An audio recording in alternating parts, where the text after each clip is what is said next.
Nobody does it, Bennett. Yes, I've gone and said it. Movies and games, some things that are lame.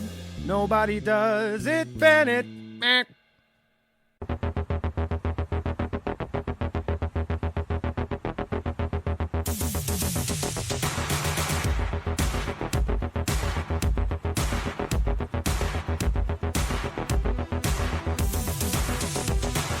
Good evening and welcome. There are some superb movies ahead on Movie Review Universe. Next time, we'll join Tobey Maguire as he's Spider-Man No More in the 2004 movie Spider-Man 2. Right now though, it's time for Batman Mask of the Phantasm. Hello and welcome to Nobody Does It Bennett, Movie Review Universe, otherwise known as the MRU. I am your host, The Greg Bennett Experience, and tonight I'm joined by Jeff as we go through the animated movie Batman Mask of the Phantasm from 1993. Yep. Jeff, welcome along once again for a special MRU edition. Very special, because I believe this is your first animated. First animated, and it was supposed to be a video game movie pitch, but to commemorate or to celebrate the 30-year anniversary of Batman the Animated Series debuting back in September of 1992, I thought we would do this instead. All right. Jeff, what are your thoughts on Batman the Animated Series as a whole? Oh, we're talking about the whole... We're talking about Batman the Animated Series. Now you're definitely going to need more time. It's just amazing. I just recently was reading online. It's been 30 years now since that came out. And they were talking about all the restrictions they had. Couldn't jump through glass, couldn't have handguns. Even though they had handguns, they couldn't shoot them, I'm guessing. I don't know why I did the jazz hands there. Now they'll all know going, that sounds like that guy was using jazz hands. Yep. Through all those restrictions, it was still an amazing show. They stepped it up, obviously, quite a bit in the movie. And please cut out the R's. I can't stop the I always things. do. Have you noticed? I always do. Yeah, probably have, yeah. But I just thought I would mention that. Yeah, so, I'm really fighting the urge to do that. Damn it. Yeah, so now I've gone to ums. Woohoo! Ums and R's. We've graduated to ums now. Yeah. Oh, this is terrible. Yeah, so anyway, through all the restrictions they had, they still managed to pull out such a great show. I will always respect Mark Hamill and how well he did the Joker for what limitations he had to do with the Joker. Yeah, Batman the Animated Series, something that pretty much changed my life when it came out. Batman the Animated Series is one of my favourite shows of all time. Ever since it debuted, I have been a fan. It wasn't just I was a big Batman fan, which I am, but I wasn't at the time. Superman was my very first favourite superhero, thanks to the Christopher Reeve Superman movies. I did like the Adam West Batman show, but Batman the Animated Series also had such compelling story arcs, as well as great animation, vocal performances, and music. Like say Mark Hamill, there's so many other great voice artists in here. Kevin Conroy is Batman. Like, before he came in, I don't know. I obviously know the Adam West ones, and I only watched it through this when I was a young child, a young whippersnapper. What he's done with the Batman voice and last pretty much to today, really, is the most prominent Batman voice of all time. And not just that, but he did such a good job of separating Bruce Wayne and Batman voice-wise. Not many people do, and when they, or if they do it, not very well. Like Christian Bale, I like the Dark Knight trilogy, but his voice is kind of off-putting when you hear it. Rather, Batman in the animated series is never distracting when you hear him. Rather, I think Christian Bale's one gets quite distracting. I really like the fact that, I mean, it's obvious Bruce Wayne is Batman, but if you listen to the way Kevin Conroy has done it, you wouldn't think so. You would think, okay, these are two different characters. It makes you don't really question if Bruce Wayne's Batman, because he never gives you an opportunity to question it with his vocal performance. Yeah, it's amazing. Mark Hamill, and you've got John Glover and others. I'm sorry, but I can't remember all those names. But what they've created is just beyond any expectations that I had. I did enjoy it as a kid. I will admit I didn't enjoy it as much as I have becoming more of an adult. It's one of those ones that as you come back, like as a kid you enjoy watching it, but as an adult you come back and realize just how great it is. Yeah. The Two-Face origin and Clayface origin arcs are some of my favourites of the show. And of course, who can forget the episode Heart of Ice? Batman the Animated Series, or BTAS, it's very hard to say, won an Emmy for it. What they did with Mr. Freeze's character was outstanding. It was also the show that created the character of Harley Quinn. You wouldn't have the doctor or the scientist that was trying to cure his wife if it wasn't for this. Batman Mask of the Phantasm is a movie that has a fascinating beginning.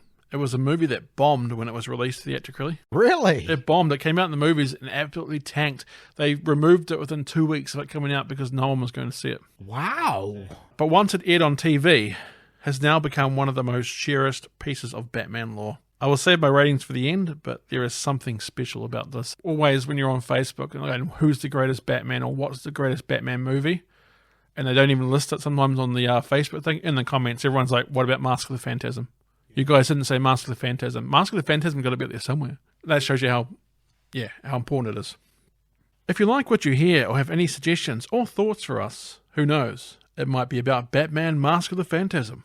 Well, you can contact us by going to the Nobody Does It Bennett Facebook page or hitting us up on the Twitter at NobodyDIBennett. You can also email us at nobodydoesitbennett@outlook.com or by going to our website, nobodydoesitbennett.buzzsprout.com. It's a Bennett with 2 N's and 2 T's. Nobody Does It Bennett is available on Spotify, Google Podcasts, iHeartRadio, and other podcast outlets. Nobody Does It Bennett is also available on YouTube, so don't forget to like and subscribe. Right, Jeff, shall we grab our cape and cowl? Only if I get to play Robin. Ladies and gentlemen, Batman Mask of the Phantasm from 1993. You want to know why nobody does it, Bennett? Movie starts with a computer-animated sweeping shot of Gotham City with an operatic version of Batman the Animated Series' theme. I am so embarrassed to say that it wasn't until probably a couple of years ago that I realised that that was the theme from the show, but with people singing as well. Well, it's like when we did Batman, the podcast, and you're like, what do you mean that the it shoots out and becomes a logo of the Batman? I was like, it's going to be a long podcast. Yeah, it's like, not this guy again. Yep, that's right, the guy that dropped his popcorn in the cinema. Cut to a bunch of mobsters in the room of an office building. They are looking very closely at some counterfeit money bills that are in a briefcase. It's almost impossible to tell that they are fake. The very familiar silhouette of Batman looms outside the window. As they are discussing terms to their deal, Batman comes crashing through the window. The thugs try to take Batman down one by one, but Bats dispatches them with ease. Highlights include big, strong punches to the chin and jaw. Don't forget how he punched him so hard he punched him across the table. Yeah, that's where he hit him with the jaw. Bam! Straight across the table. Bam! Right in the kisser. Yeah. Straight to the moon. Batarangs to knock guns out of hands. Classic move, of course. Oh, yeah. And flipping tables over and using the tables to knock down enemies. Chuckle Soul. There it is. I mistyped that one. Chucky Soul, not Chuckle Soul, but Chucky Soul, the main boss guy, gets away while Batman is distracted with another thug. Batman follows Chucky through the doors of the office. Main boss guy runs to his car in a high-rise parking lot, carrying the briefcase with the counterfeit cash inside. Chuckle. Again, it's got chuckle. I think it's my word. Chuckle. Is it chuckle?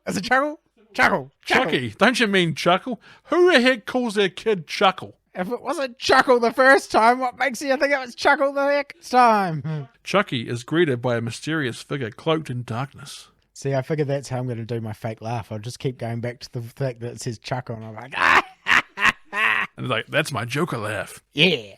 Joker, he's in this? Shh, Greg, don't give everything away. Spoilers. But anyway, this mysterious figure, right? He's cloaked in darkness. Yeah. With smoke effects around it. The figure looks similar to Batman. But it's not Batman. The name's Phantasm. John Phantasm. Chuckle Soul.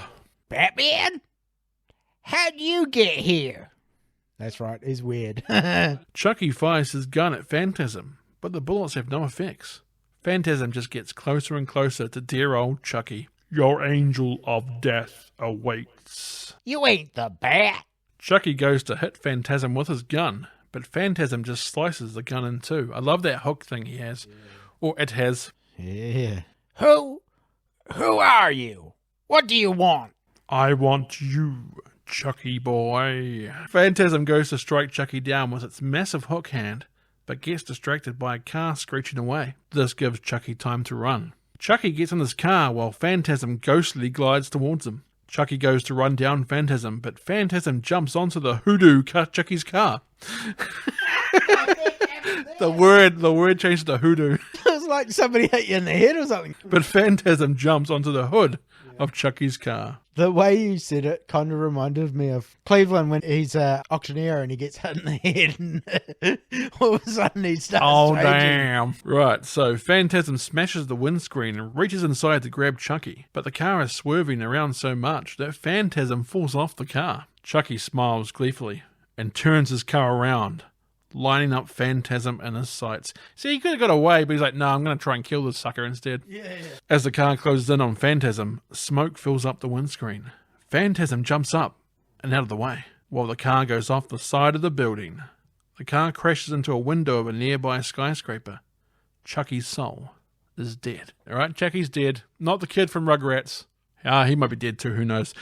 Batman hears the noise of the car crashing and the horn going off and looks to see the car in the other building. Some nosy onlookers see Batman from where the car went out the window. They suspect Batman has something to do with the car going off the parking building. Like he would do that. People love to jump to conclusions in Gotham City. Yeah. Hey, that guy just happens to be where the car was last seen that jumped over the other side and someone probably killed him, but it just happens, Batman happens to be there. It must be him. It's actually pretty good evidence now I say it. It's like with your theory about how she picked up on him being Bruce Wayne so quickly. Yeah, well, we haven't got to that part yet, have we? Oh, well, we will. We will. We'll get there. And then you can tell them all about it. And then I can also tell you all about the Doctor and Punisher if he's actually given him powers or not. Oh, I hate this story. Let's go back to that again. No!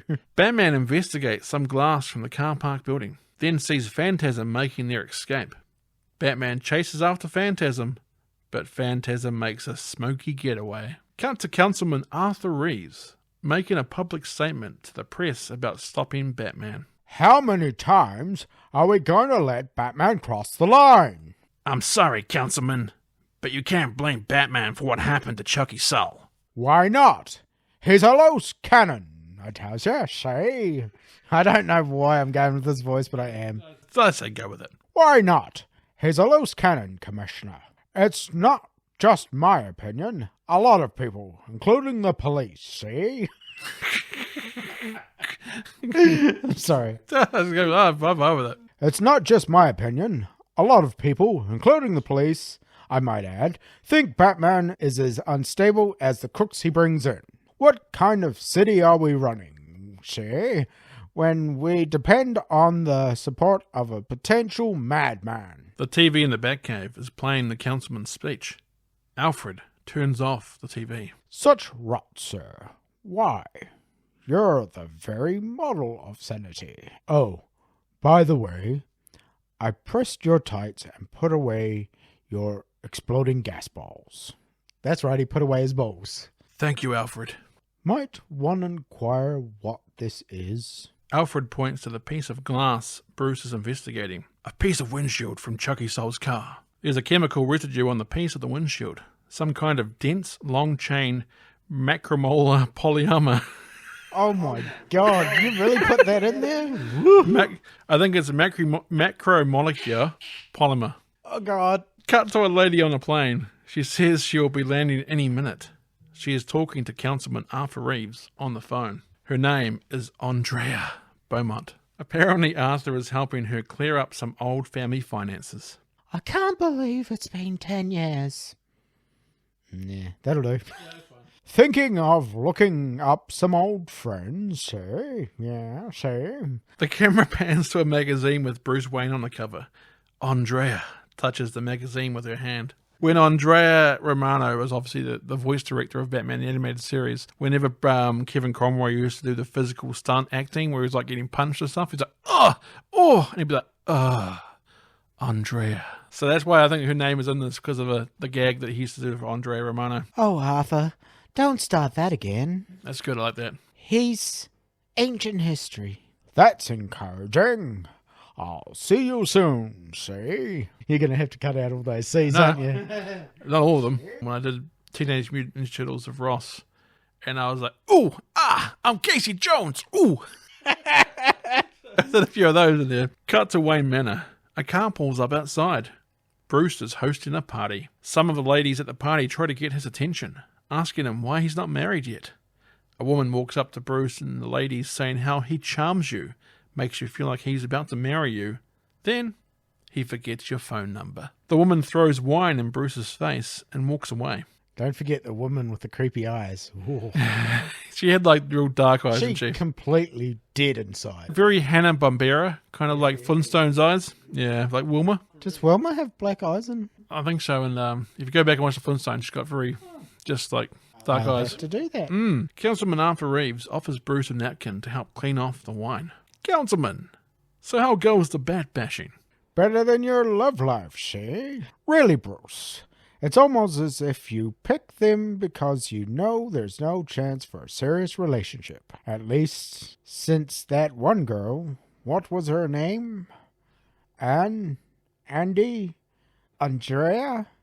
Yes, Andrea Beaumont. Now there was a sweet number. How'd you let her get loose? Thanks for the handkerchief, Arthur. You know where you can stick it.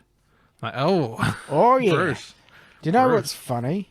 He totally brings up Andrea just like, because he knows she's coming into town. Well, he's been talking to her. Yeah. So he knows her name. He's just doing it to see if Bruce remembers. I think it's more to like stick it to him because he's dating her now. That's so as well. But I like also how he's like, you pick these women like you know that there's no chance of a serious relationship. And that's exactly what he's doing because he doesn't want to let anyone in. Since he was hurt by Andrea. Or Andrea. I'm sorry, but every time you say it, it just sounds like you're selling a cologne.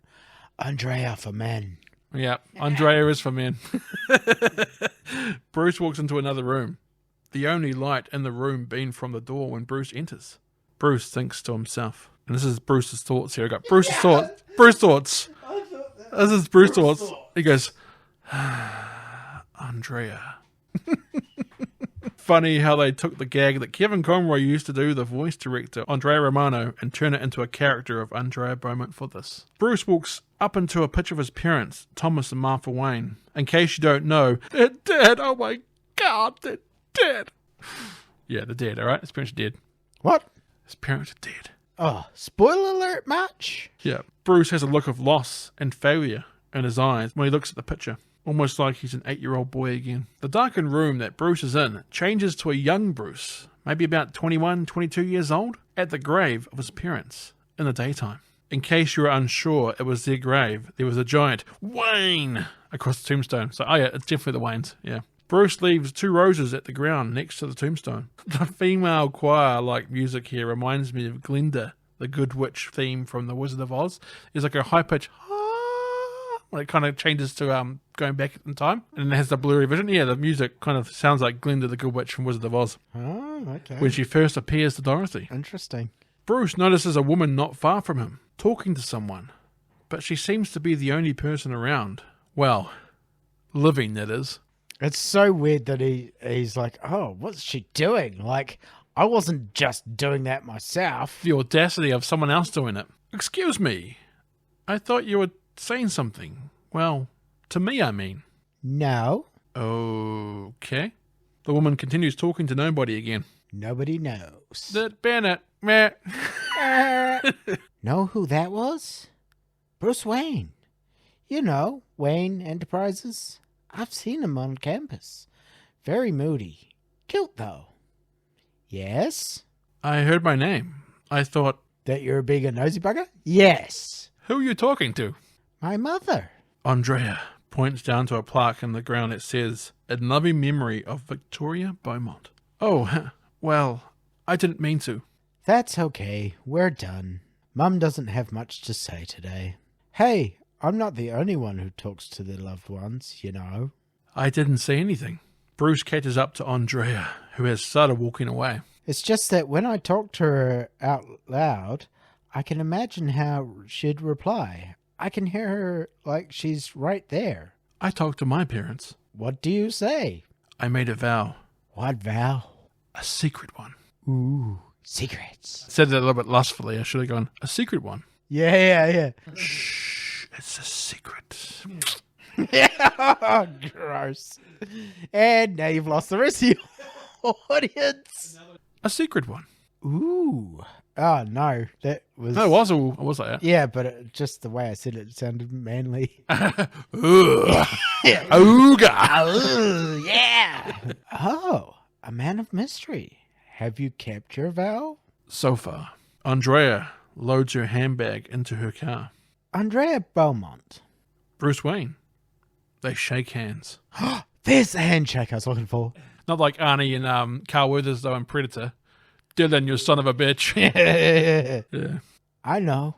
The boy billionaire. So tell me, with all that money and power, how come you always look like you want to jump off a cliff? Yeah, come on, tell us. Why should you care? I don't. Andrea gets in and starts her car. Mother was asking. Crazy. Andrea drives off. Crazy.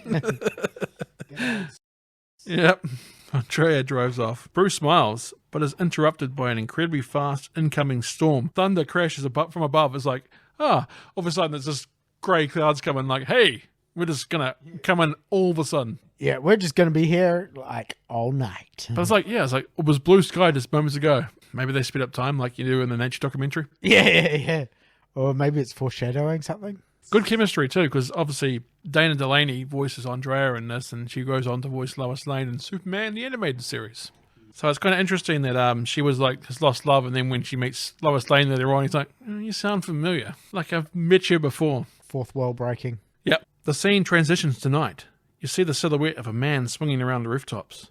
It's Spider-Man. Oh, wait, no, it's Bruce. It's Bruce. Go Web!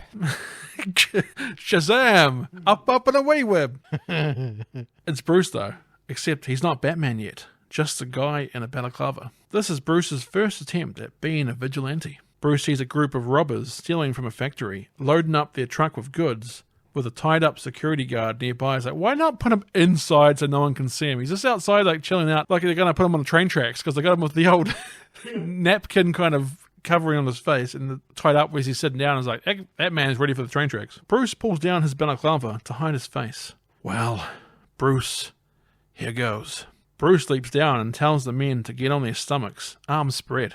Who's this clown? You heard me. Bruce doesn't have the Batman voice yet. Greg, you're going to have to go change it again. You heard me. Yeah, you heard him, boys. The thugs load their guns, ready for a fight. You heard Mr. Kung Fu. Yeah, I'm shaking. Say your prayers, sucker. Da-da-da-da-da. Da-da-da-da-da. Five-time person that he shot.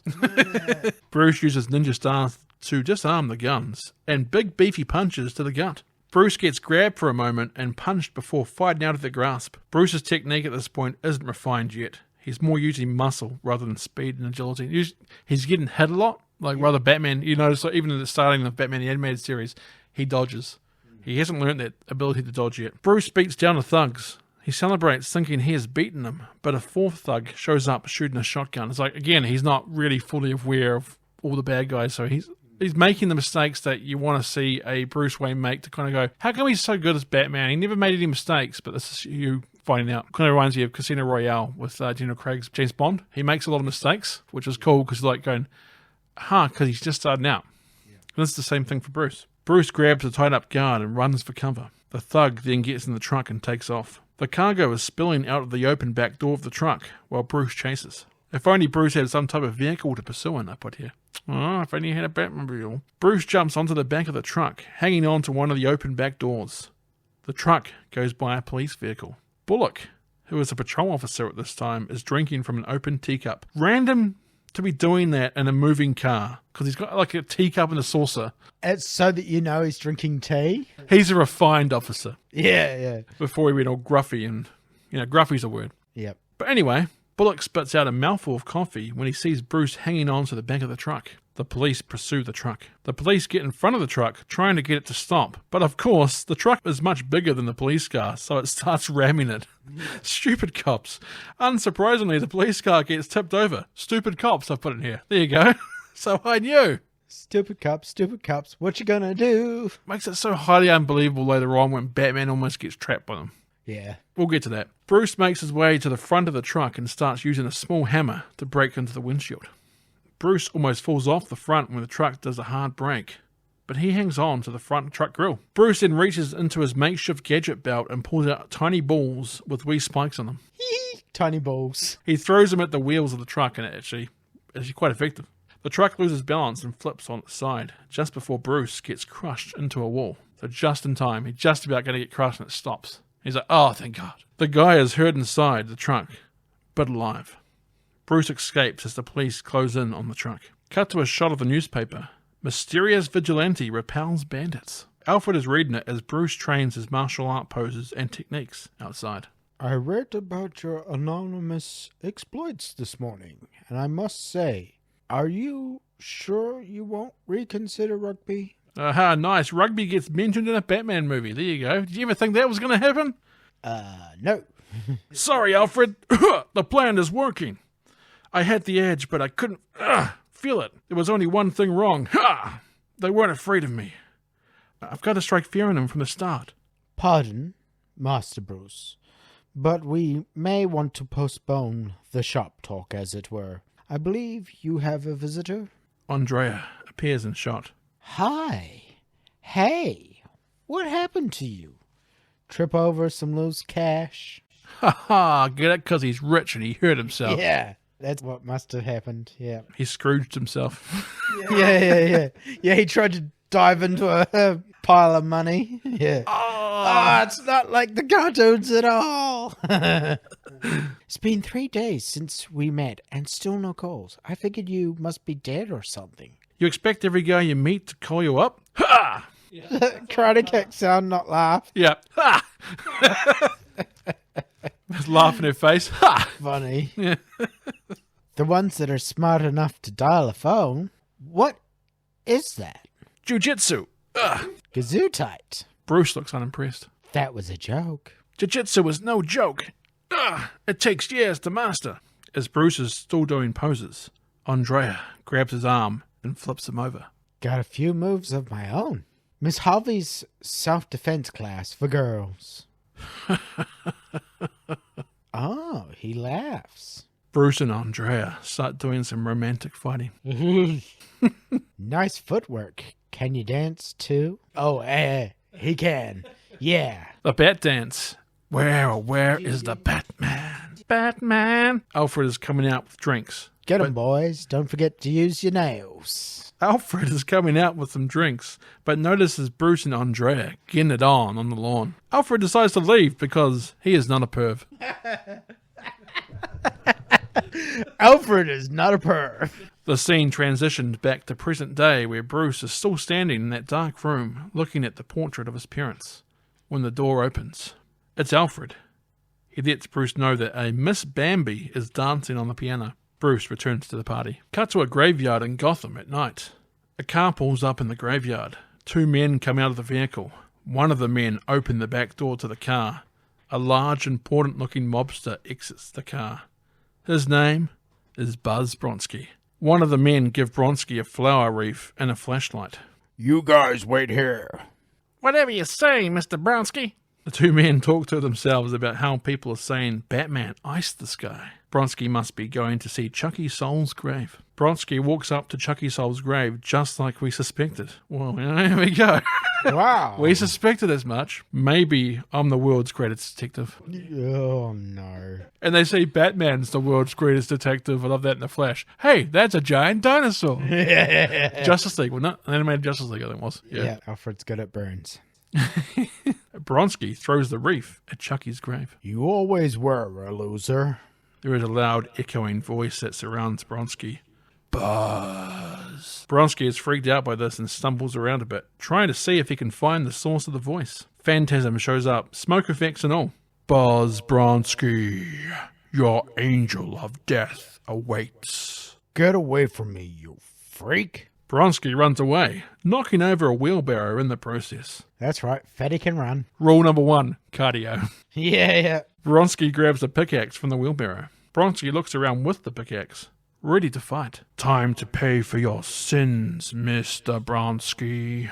Bronski goes to strike Phantasm, but just gets the pickaxe sliced in half by Phantasm's hook. It's like a go-to move. Yep. Bronski throws the bit of the handle that he has left from the pickaxe like a spear at Phantasm, but it just seems to go through Phantasm. Weird. Dun dun dun. Magic. Bronski runs away, calling out for his boys. The two goons hear Bronski's pleas and run in the direction of Bronski's cries. Bronski runs and falls into an open grave. He looks up to see a massive tombstone statue of an angel. You always were a loser, Mr. Bronski. Phantasm appears at the top of the open grave. Bronski tries to claw his way out of the grave.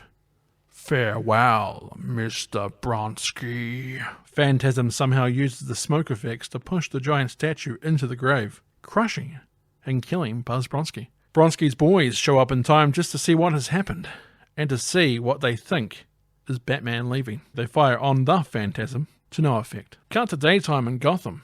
Salvatore Valestra is sitting in a chair in front of a fire while reading a newspaper. He reads about Buzz being slain by Batman. Salvatore drops his cup of tea and knocks away a tray-side table in sheer panic. He then struggles to breathe. He grabs a nearby oxygen mask that is connected to a tank. Cut to Councilman Reeves demanding Commissioner Gordon arrest Batman. He didn't do it. It's garbage, Mr. Reeves. The Batman does not kill. Period. Batman listens from outside the window. You want him? You get him. I'll have no part of it. Well, gentlemen, any ideas? The police officers that have sided with Reeves use the bat signal on the roof to try and lure Batman. Detective Bullock is one of the police officers. Oh, what a surprise. He's always after Batman. I don't think he's a detective at this point, is he? Well, he's got the jacket now. Oh, is he? Okay. It was back in the flashback that he had the just the patrol drinking the cup of tea while driving. Yeah. But Batman pays no attention to it and drives in the opposite direction. Cuts to Batman at the crime scene in the graveyard from Bronski's murder. Batman uses a voice recorder like an investigator. I love it when Batman goes into detective mode. This is cool, just like going around investigating the crime. There appears to be some chemical residue on the lawn. Could match the traces I found on the glass. Not much, but it's been that kind of day. Batman walks up to the Wayne's grave. A bat shadow fills up the area where it says Wayne on the tombstone, a symbolism of how Batman emerged from the death of his parents. Batman is walking away when he hears a familiar voice. It's Andrea. Andrea is talking to her mother's grave. Andrea sees Batman and gasps. Batman makes a weird, erotic-sounding gasp as well. So, Ooh. It's like, Batman, keep your pants on there. You. Batman flees. Andrea gives chase. Batman disappears from her sight. She then turns back to see which grave Batman was at. She puts two and two together pretty fast. Like you said, she just figured out he's Batman really quickly and was like, yeah, it is kind of like, I guess from Batman's point of view, he wouldn't expect her to chase him and then happened to see the grave he was just at when he was looking at her. Just happened to be her parents. But yeah, she put it together in a kind of fluky way, but also, and she's correct. Yeah, but it was a little bit fluky as well. It's probably why Batman's like, she surely won't figure it out. Bruce? Cut to a stormy Gotham night. Arthur and Andrea are having dinner in a high-rise building. Arthur is telling Andrea about what she can do with her finances. Batman is watching through the window with binoculars from the building opposite, like a real creep. Stalker. Arthur, yeah, he is. He's flat out stalking her here. Arthur asks Andrea about her father, Carl Beaumont. Andrea says they are still real close. Arthur then says that it was a shame he couldn't come into town with her, but then again, he is happy spending some alone time with Andrea. He grabs Andrea's hand. He didn't grab her hand, he put it over her. Yeah, it's grabbing. Right, it's good. Grabbed her hand and yanked it away. It's mine. Batman keeps creeping on them. Shot goes like a Red and Stimpy cartoon, extreme close-up of face, and a reflection of Arthur and Andrea's hands in the binoculars. Time to travel back in time again. So yes, time to travel back in time again. Bruce and Andrea are going to Gotham's World Fair. One on PA I've got, "Welcome to Gotham's World Fair, a dream of the future, a bright tomorrow filled with hope and promise for all mankind." I added this intercom part in as it seems like it might be reflecting on Bruce and Andrea's budding romance. A bright tomorrow filled with hope and promise, but no, not to be. Bruce and Andrea go on a ride called the World of the Future. They see a large model city filled with flying planes and other flying devices. They then come past a robot family who are doing everyday things like cutting up veggies for supper. They then walk around seeing other future exhibits. Do you think we'll really see any of this in our lifetime? Bruce's attention gets diverted as he sees a red car that looks eerily similar to a Batmobile. Bruce? Bruce, I'm talking to you. Huh? Oh, I'm sorry, Andy. My mind was on something else. Like what? Oh, just, the future. Anyone's in particular, or just the generic brand? Well, No, I don't. Since when do you talk to me about your plans? By the way, Dad's been wanting to meet you. Oh, yeah? But I told him you're not up to it yet. Oh, I can meet him. Great. Mwah. I don't like adding that in, but fine, whatever. I'll call him right now. Andrea uses a phone in the back of Bruce's car. You sure about this? Sure? I'm sure. Bruce turns to Alfred, who is standing by the car. What the heck am I doing, Alfred? This isn't part of the plan. I must be going nuts. If I may make so bold, Master Bruce, I'd say quite the reverse. Cut to Bruce visiting Andrea's dad, Carl Beaumont, in Carl's office on the top level of a building. I don't know sure what it said. It said this is a building to me. A young Arthur Reeves says something about signing partnership papers to Carl just before Bruce and Andrea enter the room. Carl and Bruce shake hands. Carl says to Bruce that he's already practically family from all the stuff Andrea has said about him. Carl then introduces Bruce to one of his promising young talents from the legal department, Arthur Reeves. I wonder if Reeves is done because of George Reeves. Maybe. A car pulls up outside the building. The people in the car don't look like very nice people. Carl talks to Bruce about his business. He does a lot of financial planning. You can't take the future for granted. Carl tells Bruce that nothing's more important than family. Carl's assistant comes in saying that there's a Mr. Valestra to see him. Apparently, he has an appointment. Salvatore Valestra. Sylvester Stallone comes in the room. Was not in this movie before. He is now. He's made an appearance. Salvatore Valestra enters the room blowing smoke from a cigar. Valestra says that he likes Carl because he knows his priorities. Bruce looks unimpressed by Mr. Valestra. Bruce and Andrea exit the building. Valestra's driver watches them walk away from his car's side mirror. Bruce doesn't like the men Carl was dealing with, but mainly Bruce is upset with everything. The way Gotham seems to be run by mobsters. Bruce and Andrea see a guy being harassed by some biker thugs for his cash box. Stay here! I gotta stop this! Bruce, no, don't. Well, what do you expect me to do? Just stand here? Just come back to me in one piece, please. The thugs knock down the man with what looks to be a billy club. The cash box is dropped onto the ground. Bruce comes shoulder charging in. He even throws one of the thugs over the side of the street and into the water below. He's like, ha! And you never see him again. Dead. You better have your insurance paid up, sucker. Everyone likes to say sucker in this, don't they? Yep. No, this is weird. Biker thug swings a chain while riding towards Bruce. Bruce runs towards the bike, leaps off the front of it, and punches the biker square in the face, knocking the thug off his bike. Yeah. Such a Matrix kind of move, eh? Yeah. Before the Matrix, obviously. Awesome. Bruce then gets hit by another biker thug with a baseball bat. Yeah, because he's like really, really badass, and then he's like, oh, better not give away my identity. Andrea's watching. They should probably not be superhuman. Yeah. The force is so strong, the bat breaks over Bruce's stomach. I'm like, oh. Yeah. Nasty. Those bats are pretty darn thick. So the break is nasty. Biker thug picks up the cash box and leaps onto another biker thug's bike. And they take off. Biker thug, biker thug, biker thug. Biker thug. And they take off as Bruce looks at them, injured, but enraged. Andrea comes over saying that she's relieved he's all right.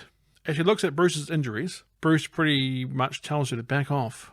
Bruce is pissed the thugs got away. Cut to Bruce drawing up some costume ideas. Nothing seems to work for him though. Bruce walks up to the fireplace in the room.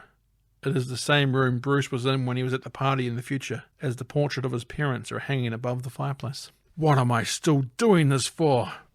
Bruce throws the drawing of the failed costume idea in the fire. It's gotta be one or the other. I can't have it both ways. Alfred walks in, overhearing Bruce talking to himself. I can't put myself on the line as long as there's someone waiting for me to come home. Miss Beaumont would be glad to know you feel that way, Master Bruce. She's holding on line 1, sir. Alfred picks up the phone, but Bruce looks confused. Master Bruce? Alfred, I can't. Not now. What should I say, sir? I don't know. I just don't know. I'm sorry, the way you said I don't know just reminds me of Grandpa. Grandpa, how did you take your underwear off like that? I don't know. I don't know. I just don't know. Cut to thunder and lightning crashing down on a stormy Gotham night. Bruce is at the grave of his parents at the cemetery, getting drenched by the rain. It doesn't mean I don't care anymore. I don't want to let you down, honest, but it just doesn't hurt so bad anymore. You can understand that, can't you? Look, I can give money to the city. They can hire more cops. Let someone else take the risk. Well, it's different now. Lightning crashes down, illuminating the Wayne on the tombstone. Please, I need it to be different now. Bruce drops to his knees and clutches the Wayne tombstone. I know I made a promise, but I didn't see this coming. I didn't count on being happy. Thunder continues to crash. Please, tell me that it's okay. This scene hits hard. Yes. It really hits hard. One of the great scenes, like when people talk about the Batman, the Mask of the Phantasm, this scene is one of those. Yeah. No movie, I'm not sure what comics, I haven't read them all, but no movie hits harder that relationship, how Batman or Bruce is to his parents. It's psychologically damaged him to the point where he feels like he has no choice. Yeah, but it's a really good scene. And not just that, but because the other thing that he's always hit on is that he doesn't want what happened to him to happen to other people. Yeah. And so, knowing that and then seeing this scene, it makes it real hard to watch. Yeah, there's an episode of Justice League where Batman's taking on Batman, and he goes, there's one, like, how would Batman talk Batman out of fighting or stopping the fight? And there's one line he says that he said that he would automatically stop if he heard it, and he goes, no 8-year-old child should have to live without their parents. And he like looks at him like, and he's like, he can't say anything else to that. And that's pretty much sums up the scene, like, as well, as that sort of Bruce's, no one should have to go through that. This is the sort of it's okay if I don't do this. Yeah. Like, please, I didn't expect to actually be happy again. Very, very emotional. Trying to play with a tombstone of all things. When I was first watching this, I didn't really think too much of it. But once you actually hear about the history of Batman and what he's gone through deaths and losses and all that, you realise just how hard this really hit. It's a really emotional scene. Yeah. Please, tell me that it's okay. Maybe they already have. Bruce turns around to see Andrea behind him holding an umbrella. This, Jeff, is the scene I planted my face on in the episode pick. Yeah.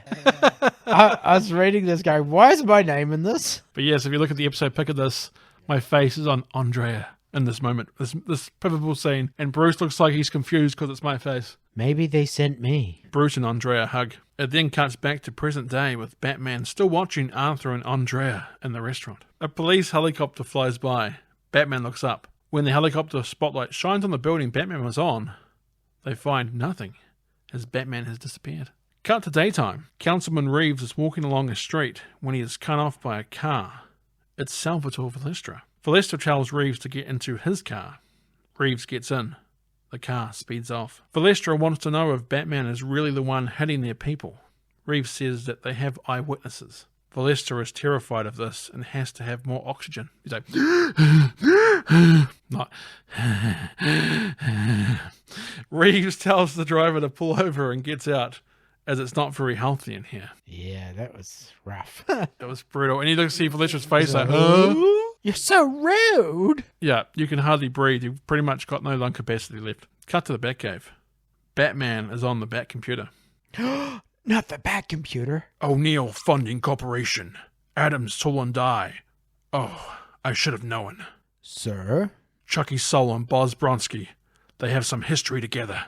They were partners in a dummy corporation set up over 10 years ago. The third director was one Salvatore Valestra.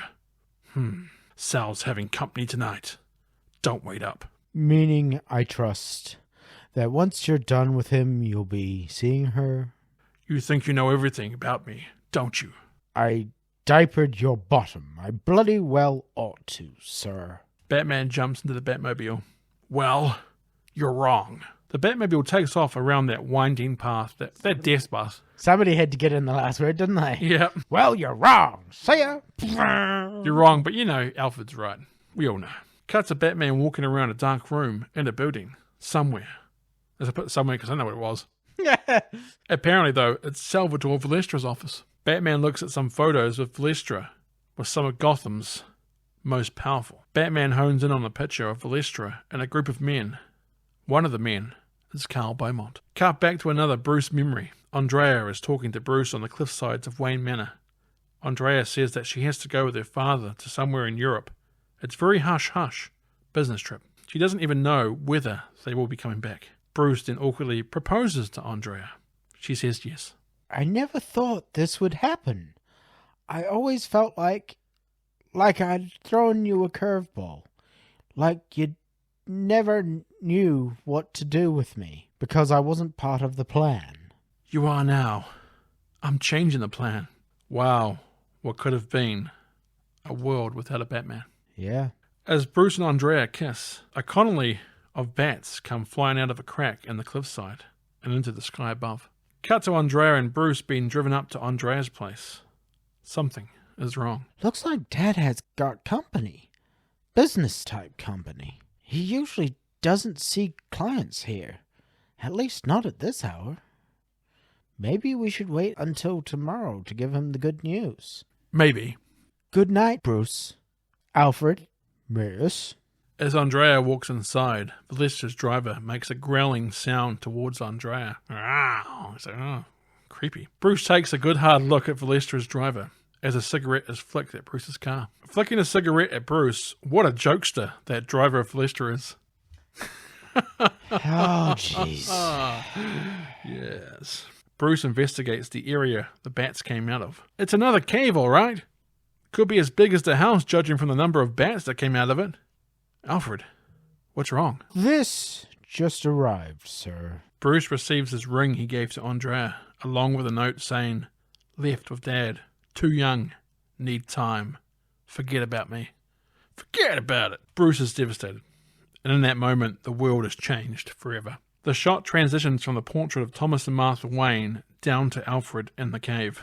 The music has a familiar theme. Bruce is putting on some black gloves to go along with a black suit and a black cape. Bruce also puts on a yellow utility belt. Alfred hands Bruce a mask, or should I say, a cowl. Ooh. I love the dark silhouette of Bruce putting on the cowl while the classic Batman the Animated Series theme plays. A powerful moment. Yeah. When Bruce turns around, the sight shocks Alfred. My God. Batman is born. That's how you do it, isn't it? That's how you do it. Yeah. None of this grabbing someone on a docks going, "Who are you?" "I'm Batman." Or the punks in the first 89 Batman on top of the rooftop. "Who are you?" Yeah. "I'm Batman." It then cuts back to Batman still looking at the photo of Valestra and Carl Beaumont. Batman takes the framed picture and puts it under his cape. Just a common thief now, Batman. Just a common thief. Cut to the now abandoned Gotham World's Fair attraction. Salvatore Valestra pulls up in a car, still using oxygen breathers. As Valestra walks through the World's Fair, a little remote plane goes by, and some of the animatronics start to sing and dance. They all get shot by a machine gun. A man appears from the shadows. I hate that song. It's Joker. Can it be? Old Sally, the Weezer, Valestra. Welcome, Python. It's been a dog's age. Hello, Joker. Didn't mean to drop by unannounced. Oh, Salvatore. Why so formal?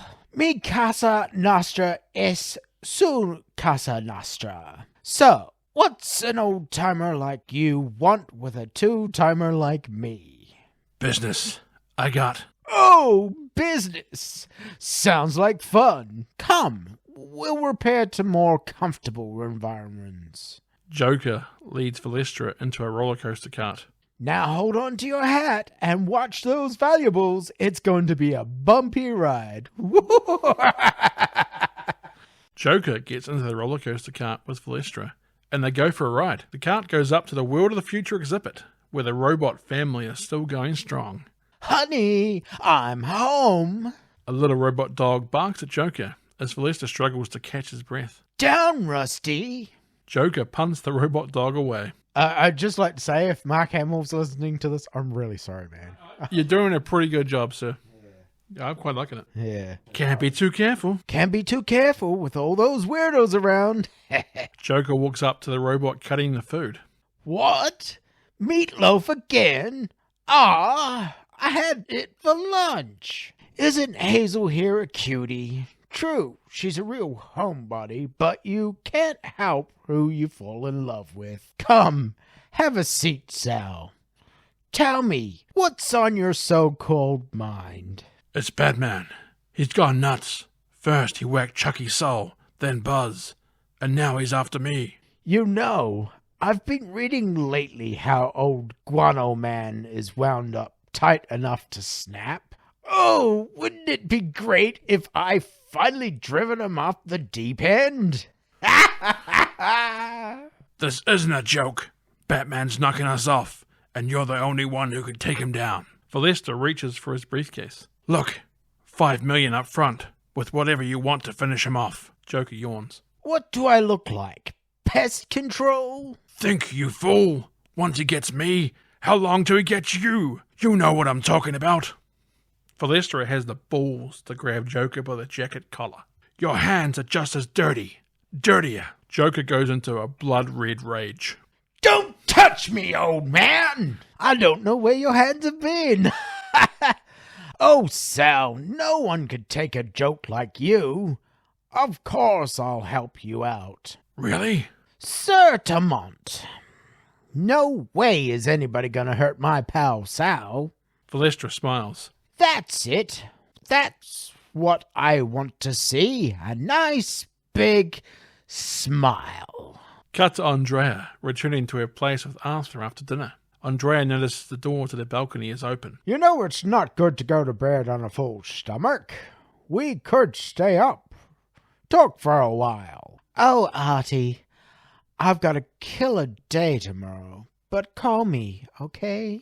Andrea kisses Arthur like she's trying to make someone else jealous. Batman's silhouette can be seen in the corner of the dark room.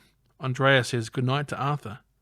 Andrea closes the door and turns on the lamp to find Batman right in front of her. She doesn't flinch though, so He's such a pervert in this. he is. And when she turns on the light, she knows he's there because he turns it on. She doesn't go, oh, she's just like, hey, how's it going? So we meet again. I like the cape. Not sure about the mask, though. Batman pulls out the framed picture of the group of men, including Valestra and Carl Beaumont. Have you ever seen this? No. But that's your father. He's the one who set up the corporate partnership. So, that's his job.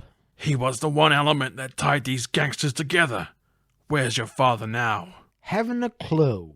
Why don't you try Madagascar?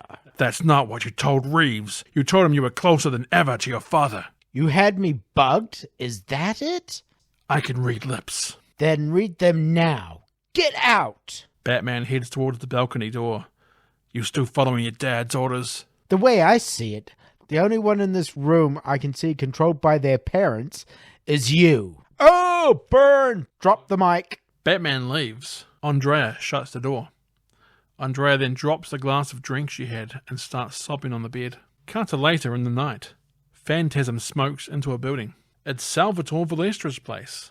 Looks like Valestra is reading a paper in his chair in front of the fire. Sal Valestra, your angel of death awaits. Phantasm pulls the paper away from Valestra to reveal that he is already dead. He is also sporting a great big smile. Terrifying. Yeah. Oh. There is also a video surveillance camera attached to Valestra's corpse. Whoops. Guess the joke's on me. You're not Batman after all. Looks like there's a new face in Gotham, and soon his name will be all over town, to say nothing of his legs and feet and spleen and head. Phantasm runs away, realizing it's a bomb. Phantasm leaps out the window as the bomb goes off. Phantasm is on a nearby building rooftop, watching the police respond to the explosion below. The Batwing shows up in the sky and chases Phantasm across the rooftops. Batman sets the Batwing to autopilot and leaps out at Phantasm. Stay away. This is not your fight. This madness ends now. Batman and Phantasm fight. Batman gets distracted by an incoming police helicopter. Phantasm uses the distraction to escape. Batman, this is the police. You are under arrest. Step away from the edge of the roof. Put your hands on top of your head and stay in the light. You can see other SWAT team members trying to break into the nearby parked Batwing. Batman runs away. The cops get the green light to use deadly force and start shooting at Batman. My God. Yeah. Batman then jumps on the helicopter, breaks the neck of the pilot, grabs another cop, and shoots his grappling hook through the stomach. What? Wait, what? Shh, let it happen. Batman then jumps on the helicopter. He doesn't break the neck of the pilot, surely. Batman then jumps on the helicopter, breaks the neck of the pilot, grabs another cop, and shoots his grappling hook through his stomach, then yanks out the hook, ripping out all the cop's internal organs. Batman then throws another one out the helicopter down to the ground and to his death. Batman says, "Justice is not the answer. Vengeance is." And that's how, ladies and gentlemen, how it should have gone. Okay. During the Spider-Man podcast and a few other ones, I started adding random lines. Okay. And that's why I thought, I'm just going to have this scene where Batman just goes full mental. I was like, what the hell's going on? This is crazy. No jokes. Okay, this is for reals though. Batman jumps away from the helicopter. Batman lands hard and continues to run while being fired upon. Batman leaps down a narrow alleyway, but is met with about a dozen armed cops, all aiming guns at him, including, of course, Harvey Bullock. Batman back somersaults off the ledge and glides towards the construction site. A bunch of SWAT members surround the construction site. Batman looks to be trapped as he's hiding behind a crate while being fired upon by a police helicopter. Police start firing in tear gas. The thing you get in this, though, is that if the police really, really wanted to, they could catch him. They're usually so bumbling that it's kind of interesting that they, when they're taking something so, like, got a plan and everything, yeah, they could actually be a threat. And this is interesting that this is the biggest threat I've ever seen a police be to Batman. Boy, the police are reckless with their fully automatic machine guns in this scene, because it looks like shooting right through it while there's cops also in the building. Yeah. Oh, sorry, Ted. Did I shoot you? Man, I'm sorry. He was shot. Batman's not shooting. He wasn't shot then. He just got a bullet in him. Random stray bullet that Batman deflected somehow. Deliberately. Yeah. One of the SWAT guys ends up hitting an explosive canister, causing a massive explosion. Batman is badly hurt and bleeding from the mouth. Bleeding from the mouth. All hope looks... bleeding from the mouth. All hope looks to be lost. This is interesting because he never bleeds in the animated series because they can't have blood on a kid's TV show. So in this movie, they could add some blood. So it's interesting. They added a lot of red wine. A lot of red wine. Yep. Like the wine that he had at the start. Yeah, it looks very much like blood. Foreshadowing. Batman starts to get blurry eyes. The helicopter spots Batman next to a beam. Batman fires his grappling gun at the helicopter and looks like Batman is swinging towards it. A whole bunch of cops open fire on what they believe is Batman. But it turns out to be just his cape and cowl. And a wooden horse thing as well. Oh, they put in there as well. Okay, keep the shape. Yeah. A now maskless Batman tries to make an escape. Batman is still being chased as he goes into a nearby alleyway. A red convertible pulls up by Batman. Just like the mask. Just like the mask. It's Andrea Beaumont. It does actually. That's how Peggy saves him, eh? Yep. Batman gets in and they drive away. I noticed Kevin Conroy did the Andrea in this scene when he sees her in the car. That was too close. I think, Jeff, that might have been the most competent Gotham PD I've ever seen. I mean, they almost caught Batman. Yeah. Cut to Wayne Manor. Alfred is patching up Bruce while Andrea sits next to him. Alfred leaves Bruce and Andrea to talk. Andrea tells Bruce about the night that her father was having that meeting with his partners. Salvatore Valestra and his men were strong-arming Carl Beaumont, demanding he pays them the money they say Carl owes them, when Andrea bursts into the room. Carl doesn't want Andrea hurt, so he gets on his hands and knees, begging Valestra to give him one more day to pay him back. Valestra gives Carl 24 hours. When Valestra's men leave the room, Carl tells Andrea to pack a suitcase. They need to get to the airport. Carl can't pay Valestra as all the money is tied up in investments. Could take weeks to free up. Andrea says she can't leave. Bruce proposed to her. They're going to get married. Carl says how they need to go, or Sal Valestra will kill them. He then says how sorry he is for getting Andrea wrapped up in all of this. Carl promises to get them out of this mess, whatever it takes. That's a promise. You'd think that Valestra would have put some of his men on watch duty in case Carl tried to run, but nope, never mind. He was very trusting. They probably knew they could track him down easily. Yeah, maybe. From that night, we were on the run. We hid all over Europe, eventually settled on the Mediterranean coast. Dad was able to parlay the money he embezzled into a fortune. Finally, he had enough money to pay them back, or so he thought. But it would never be enough. They wanted interest compounded in blood. He had to find another way. The man in the costume, your father. He said he'd get them somehow. When I heard about Chucky's soul, well, I had to come back, to find him, to stop him. I'm sorry, Bruce. That's twice now I've come into your life and screwed it up. Bruce and Andrea make out. Alfred shows up again with some tea, and again leaves as he's not. That's right, he does too. And again leaves as he's not a perv. Cuts to morning. Andrea is outside on the balcony while Bruce looks to have just come out of the shower. Seems like his wounds have already healed up. It's like, oh, less than 24 hours, he's fine now. Yeah, must have had a doctor give him some powers. Yeah. It must have been the Punisher's doctor. Yes, right. Yeah, the witch doctor. Yeah, see, calling it back. See, even you agree now. Turned you around on it. Can we make it work this time? I want to say yes, but it's going to come down between me and your father. Daddy doesn't matter anymore. Cut to Andrea leaving in a red convertible. She's right, Daddy doesn't matter, but Bruce thinks that he's obviously Phantasm, but we know better because we've seen the end of the film. Yeah. It's so good to see you and Miss Beaumont together again. Might one ask what this bodes for your alter ego? I'm not sure, Alfred. Everything's happening so fast. So much has changed. You still love each other? It's true. I love her. Maybe after this is settled. Bruce looks at a photo of himself and Andrea from years ago. He then moves the picture down, which shows the portrait of his parents. Well, maybe then. I'm sure they would have wanted you to be happy, sir. Bruce then looks at the group photo of Carl Beaumont and Sal and his men. Bruce takes a hard look at Valestra's driver in the photo. Is something wrong? Maybe. Bruce grabs some nearby pencils. Bruce uses a red pencil to draw red lips on Valestra's driver. Yeah, he just happens to have a red colouring in pencil there. And he makes one line. He makes one line, and then when it cuts back, it's got a whole face like, oh no.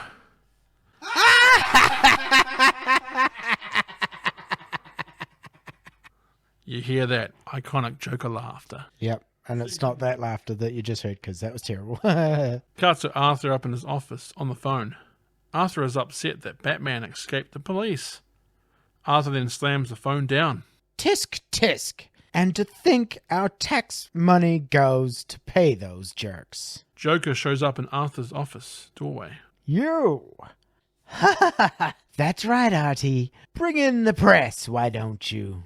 What a photo op. The councilman and his wacky pal. You're no friend of mine. Oh, Artie, I'm crushed. How the high and mighty forget. Don't you remember? You, me, Sally and the gang. What are you talking about? I never met them or you. I worked for Beaumont. I didn't know what he was doing. Oh, but you knew about it afterwards and put it to good use, eh? What do you want? To find out who's iced the old gang. Haven't you read the papers? It's Batman. Joker presses a buzzer in his hand. Wrong. It ain't the Bat. Nope. I've seen the guy. He looks more like the ghost of Christmas future. Nowhere near as cute as the Bat Boy. You're saying it's someone else? Yeah. Someone who wouldn't mind seeing our old pals out of the way. Maybe Sub me too. That's when I thought about you, Arturo. An important, upstanding guy like you could find it awkward if certain secrets were revealed about his past. Wait, you're not saying that I... Arthur then gets an intercom message from his assistant. Miss Beaumont is on the line. Beaumont? Not the babe? Oh, you devil! Arthur answers the phone while Joker listens in. Andrea can't make lunch, but will see Arthur tonight. Joker grabs Arthur. Joker finds it highly coincidental that they are discussing the old man, and the fruit of his loins happens to call. Fruit of his loins. Grody! Cut to the hospital. Arthur has been restrained as he can't stop laughing. The doctor gives him a sedative to calm his symptoms. Doctor tells Arthur to try and stay calm, giving the toxin time to run its course. The nurse turns the light off in Arthur's room. There is then a bat-like shadow in there. Batman comes through the door. Dun, dun. As Arthur gets more scared, the laughing fits start to come back. Oh no! Why did the Joker meet with you? It has to do with the gangster murders, doesn't it? He thinks you're involved. Why? I don't know! That's not the answer I want. Bullet needed me to help him and his kid get out of town. He kept in touch. When was the last time you spoke to him? Years ago. My first election campaign. I was running out of money and asked Beaumont for help. He said no. So, you sold him to the mob. I was broke. Desperate. They said all they wanted was their money back. Arthur goes hysterical with laughter. Batman leaves as the doctor and nurses come back into the room. That was good. It was good laughing acting. I liked it. Thanks. I had the easy job just being Batman. Yeah. Cut to Batman entering Andrea's room via the balcony window. No one is home, so Batman makes his way through the room, looking through her clothes in the closet. Batman then sees a locket. It has a picture of himself and Andrea inside it. The phone then starts to ring. Batman decides to answer it. I don't know why, but he does. It's Joker. He thinks he's talking to Andrea and says there's no point jumping out the window this time, as the plane of the future is going to make her history. A little remote-controlled plane with a bomb comes towards the window. Batman throws a batarang at it. The bomb goes off, knocking Batman back. You can hear Joker laughing on the other end of the phone. Hello, operator. I think my call has been disconnected. It then cuts to Andrea, who is standing out in the streets of Gotham somewhere. Andrea has flashbacks for the audience, as there is no one else around for her to tell. For the audience. The flashback tells the story of Andrea arriving home with groceries somewhere in Europe. As Andrea goes to open the front door, she is greeted by Valeska's driver, aka the future Joker. Andrea drops her groceries. What a waste. Future Joker walks down the steps as Andrea goes to check on her dad, but her dad And picks up the apple. is dead. He steals. Future Joker picks up an apple from the dropped groceries and bites into it as he gleefully walks away. It then cuts back to present-day Andrea. We see then the future robot wife, who is still cutting with her knife in the old Gotham World's Fair. Joker pretends that he's going to get freaky with the robot. Phantasm then appears. Joker, your angel of death awaits. I'm impressed, lady. You're harder to kill than a cockroach on steroids. So, you figured it out. I do like how they use the same voice actor, Stacey Keach, for Carl Beaumont and Phantasm to misdirect you. Yeah, see, that's why I thought about changing the voices rather than having one of us do both voices. Because it's not actually her voice, Yeah. See, I'm smart. Phantasm removes their mask to reveal Dun, dun, dun! that is actually Andrea. She's the Phantasm. Shock horror. Gotta hand it to you. Nice scheme. Costumes bit theatrical, but hey, who am I to talk? Joker goes to strike Andrea, but she dodges and hits Joker with some smoke. The smoke like stays in his face and it's weird air. It's like Yeah, he's like... Joker uses the acid flower on his jacket to fire at Andrea. The acid melts her hook hand, so he gets rid of her iconic hook hand that's been cutting everything in half. Joker then uses the distraction to knock her down. I should have mentioned this early on, but I actually used to have the Mask of Phantasm toy and the Batman toy from this movie series. And both of them were the coolest toys I've ever had. And the reason for that was because they weren't just like the Mask of Phantasm. You could take the mask and the claw off and have an Andrea. And with Batman, you could take his helmet off and his gloves and have him as Bruce Wayne. Is that the one where Bruce Wayne had the red and black shirt as well? Like it was like a red and black. Yep. Like I had the Batman. That you could chuck on to him. I used to love that Batman because you could take it off and just be Bruce Wayne. I'm Yeah. like, this is awesome. He can, whenever he needs to go fight, he can go in the It's costume. like 2 toys in 1. It was the best toy I ever had. Yeah, never got the Phantasm one though, so that's interesting. Yeah, I used to have the Phantasm one. I got the pop vinyl, but that's just Phantasm only. Joker then uses the distraction to knock her down. Joker has her pinned, so Andrea hits Joker in the old middle buzzer. The old middle buzzer, eh? And then kicks him in the face. You're not smiling, Joker. I thought you found death amusing. Me? Oh no, you won't hear a giggle out of me. Funny thing is that when she says that line, when we're watching it before, you're like, Joker's smiling, you can see his big grin on his face. Yeah. He's still smiling. Joker then hits a button, which turns the robot cunning wife into a robot assassin. Robot wife, robot assassin. Andrea knocks the robot down. Joker then goes to attack Andrea with an egg beater, but Andrea knocks the beater away and grabs Joker. Andrea really starts to pummel Joker. Joker hits Andrea with a salami, then runs away and crashes through a window, jumping down below into the main section of the World's Fair. As Andrea smokes down to look for Joker, Joker can be heard echoing around. Joker also turns on a giant fan. Joker uses the fan to suck Andrea towards the blades. Andrea is hanging onto a pole for dear life. Eating bugs. Yeah. I think Joker says something like, this is a big fan. Here's your biggest fan. There you go, yeah. Batman shows up on a bat cycle. Batman drives towards the fan. Andrea loses her grip and is heading straight for the fan. Batman leaps up on his bike, pushes the bike forward towards the fan. The bat cycle destroys the fan's blades. Sorry, Bats, don't think your bike is any good now. Joker runs away while Batman and Andrea regather their balance. Your father's dead, isn't he? You came into town early to get Chucky's soul, so you could shift the blame to your father if you had to. They took everything, Bruce. My dad, my life, you. I'm not saying it's right or even sane, but it's all I've got. So either help me or get out of the way. You know I can't do that. Look what they did to us. What we could have had. They had to pay. But Andy, what will vengeance solve? If anyone knows the answer to that, Bruce, it's you. Leave Andy now. Please. Andreas smokes up again and disappears. It's like, oh, that's what they do. Batman heads towards the World of the Future exhibit. Oh, Batsy. Joker starts to taunt Batman into a chase. Batman chases Joker.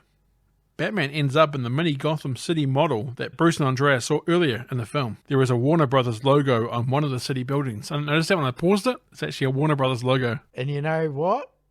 That's where Dot, Wacko, and Yakko are. In that model city. Yep. Please save them. Yeah. I thought I was misreading this for a second here, but it's true. Joker sneaks around as a building. Yep, he does. Joker presses a button on a remote that activates the city, turning on lights to the buildings and the little train, monorail, and cars. When one of the cars hits Batman's feet, he lets out a large "ah!" like he was punched in the gut or something. It's like one little truck hits him in the foot, and it's like, oh! It's like, come on, Batman. You're Batman. Joker starts breaking building parts over Batman. Even then, when he gets hit with the building, he's kind of like, ugh. But when he gets hit by that car, he's like, ah! Yeah, that car could have been weighing a ton, man. Could have had knives on the front of it. Knives. Batman kicks Joker in the face, knocking out one of Joker's teeth. Again, showing you this isn't the animated series. They can show blood. You can see his tooth go flying. It's like, wow. It's like, bing! And then he grins with the teeth missing and like that. Joker then presses his remote again, which activates some of the little remote control planes. Joker then runs away laughing. The drone starts slicing up old Batsy with their propellers. Joker is riding on the monorail train. It's like skateboard on it. Joker then leaps off and activates a secret switch that is on one of the buildings. Secret switch. The switch activates a bomb. Batman straight punches one of the drones into dust. He's like, whack! Yeah. And uses his cape to catch the other ones and then slams them into the ground. So he gathers them in the cape and swings it around and slams it to the ground. Then it's like one movement, just kind of puts it back on his back. I'm like, that's so cool. You're too late, Batman. There are 20 miles of tunnels under this place, and they're all filled with high explosives. In 5 minutes, everything goes up. Batman chases Joker into another room. Batman sees Joker, who now has on a classic James Bond-looking jetpack. Joker takes off high into the air. Batman runs up a rocket and jumps onto Joker's back. Batman struggles with Joker in the air. Batman trying to force Joker down. Let me go, or we'll both die. Whatever it takes. Batman and Joker crash through the big planet-looking logo of the World's Fair and land on the ground. There is a fair bit of blood in this. For once, I'm stuck without a punchline. Andrea walks up to Joker. Uh-oh. Andrea grabs Joker. Okay, I give up. I surrendered already. Batman starts to get up off the ground. Tell her, Batman. Andrea, you've got to get out of here. The place is wired to explode. No, one way or another, it ends tonight. Goodbye, my love. When she says goodbye, my love, that sounds so much like a Talia Al Ghul line. Because she says that to him, like she'd say like, goodbye, my love. Yeah.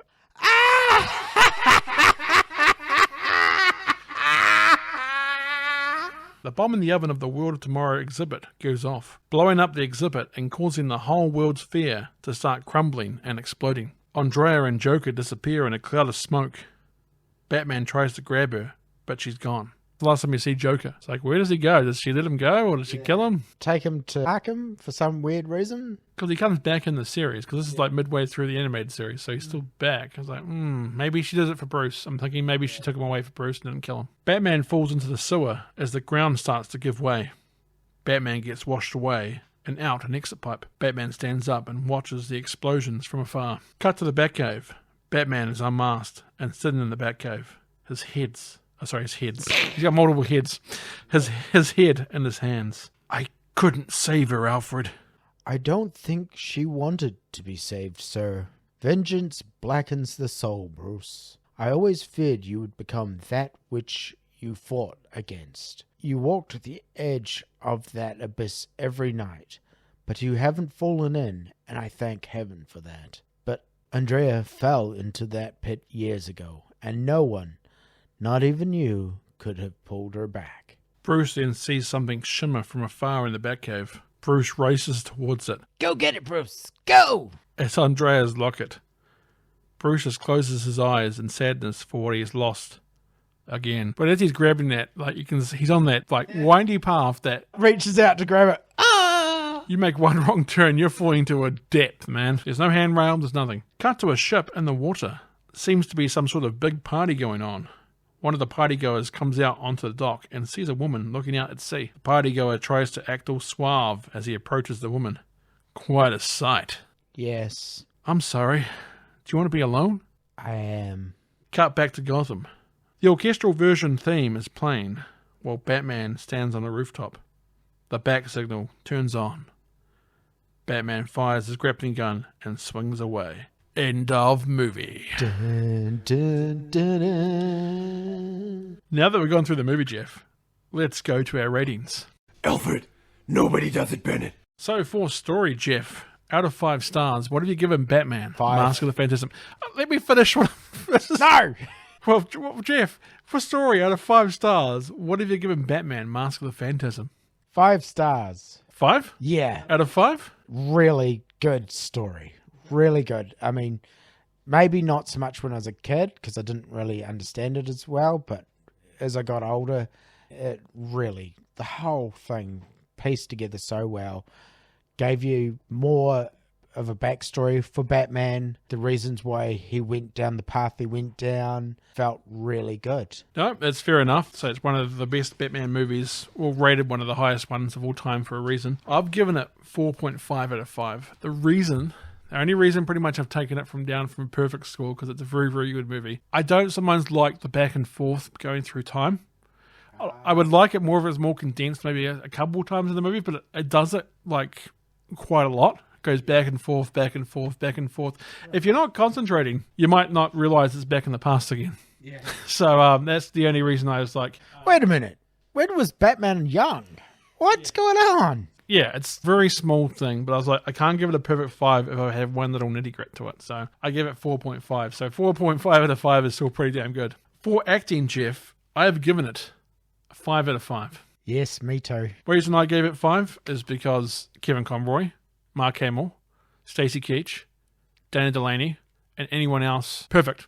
They're very, very good. Same with the guy who voices Commissioner Gordon. Yep, as well. Although Commissioner Gordon's not in it that much, is he? Not very much, no. Kevin Conroy is one of the best voice actors for Batman ever, and this is his best performance ever as Batman. That scene where he's at the graveyard is the best voice acting I think I've ever seen. Very, very good. So for 5, you agree with it? Yes, definitely. Anything else to add to the acting? It was just brilliant, and the way each actor and character played off of each other as well. Because sometimes you can get like really good actors and you expect, there to be just brilliant storyline and writing and meant to be bouncing off each other, and it just doesn't.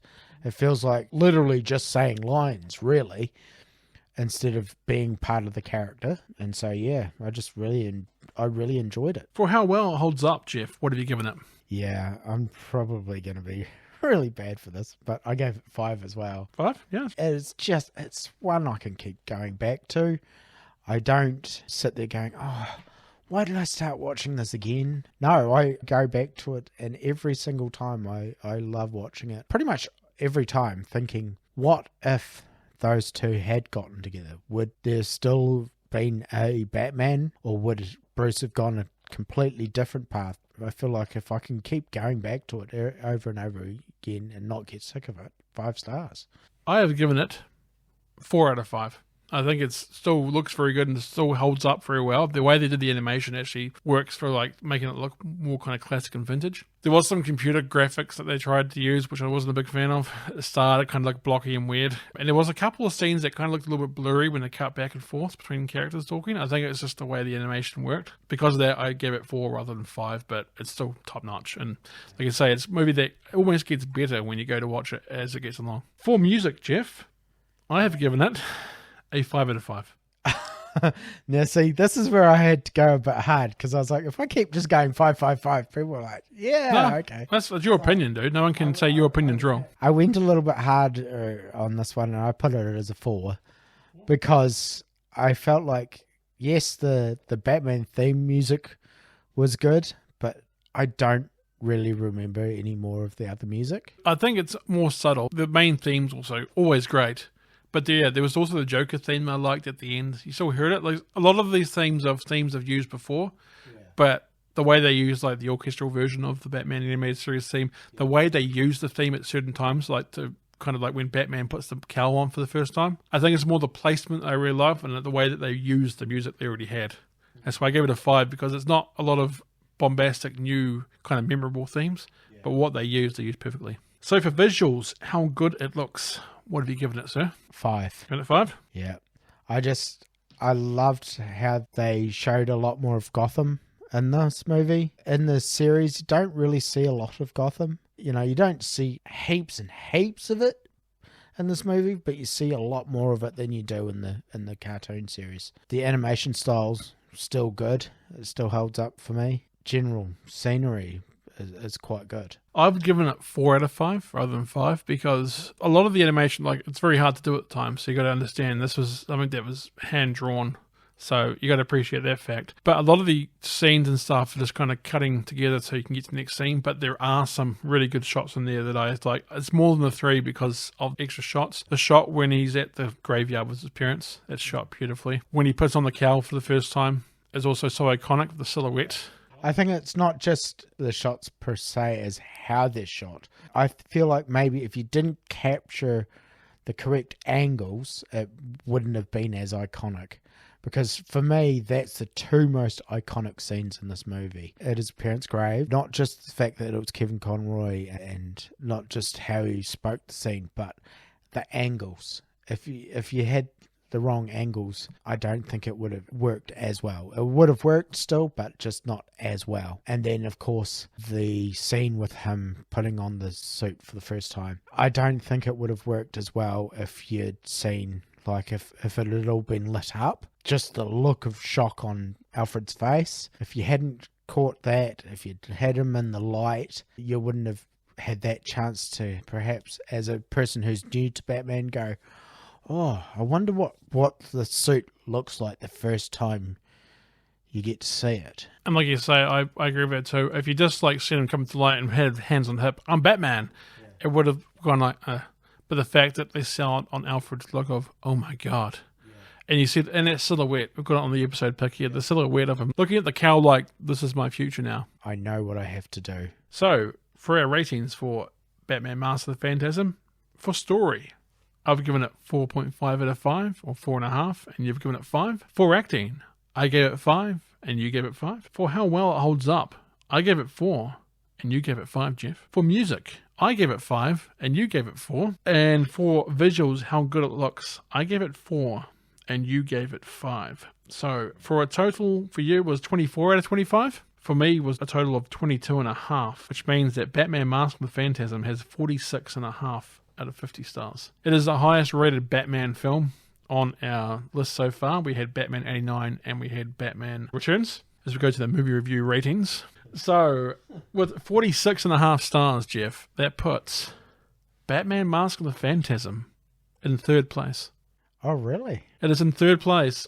Jurassic Park is 50 stars. It's the perfect movie, apparently, for us. Can't be beat, only matched. Then in second place is Jumanji with 47.5 stars, the Robin Williams one. And in third place now is Batman Mask of the Phantasm with 46.5 stars.